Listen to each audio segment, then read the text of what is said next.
Sa pagpapatuloy ng ating balitaan, alamin muna natin ang sitwasyon sa Kalakhang, Maynila sa mga pangunahing kalsada kung saan mayroong ngayong build-up ng daloy ng trapiko. Kasama na natin si Sir Charlie Nozares ng MMDA Metro Bay. Sir Charlie, magandang tanghali po.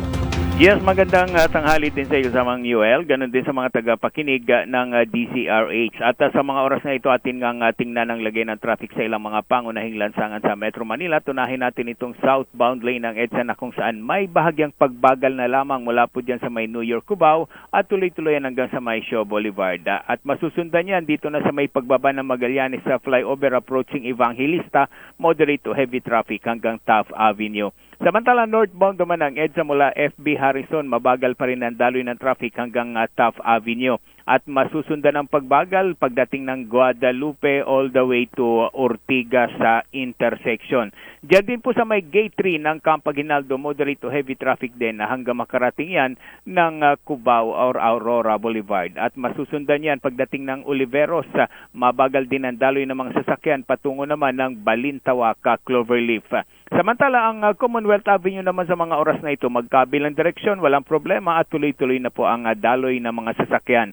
Ang C5 at Katipunan naman, ang southbound lane ng Katipunan, mula po dyan sa may UP ay may bahagyang pagbagal lamang hanggang sa may Ateneo Gate 3. At masusundan yan na pagdating na lang dito sa may pagbaba ng C5 Libis sa flyover, unti-unting babagal din ang daloy ng traffic hanggang sa may Eastwood. At after ng Eastwood, maluwag na po ang daloy ng mga sasakyan patungo ng Taguig area. Samantala, northbound naman ng C5 mula po dyan sa may Kalayaan Elevated U-turn slot, moderately moving yan patungo naman dito sa may bahagi ng Canley Road at Lanusa. Pero pag kalagpas ng Lanusa, babagal po ang daloy ng traffic dyan hanggang makarating na ng Green Meadows at Calle Industria sa Libis. Yung mga paakyat naman ng C5 Libis sa flyover, light to moderate lamang yan hanggang sa may intersection ng B. Serrano at Katipunan Avenue. Ang northbound lane naman ng Katipunan, dyan po sa may bago umakyat ng Aurora Katipunan flyover, mabagal ang daloy ng traffic hanggang sa may Miriam College.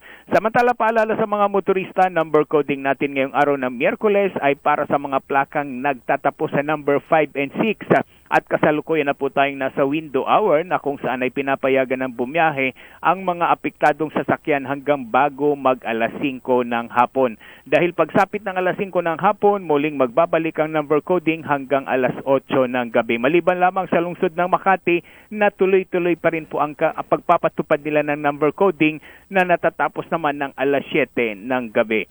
Para naman sa karagdagang mga traffic advisory at emergency assistance, maaari kayong tumawag sa ating MMDA hotline 136. Remo ng ating traffic advisory sa oras na ito, mula pa rin dito sa tanggapan ng MMDA Metro Bay sa kuwang inyong gabay ng lansangan. Charlie Nozares nag-uulat. Maraming salamat, Sir Charlie Nozares ng MMDA Metro Base.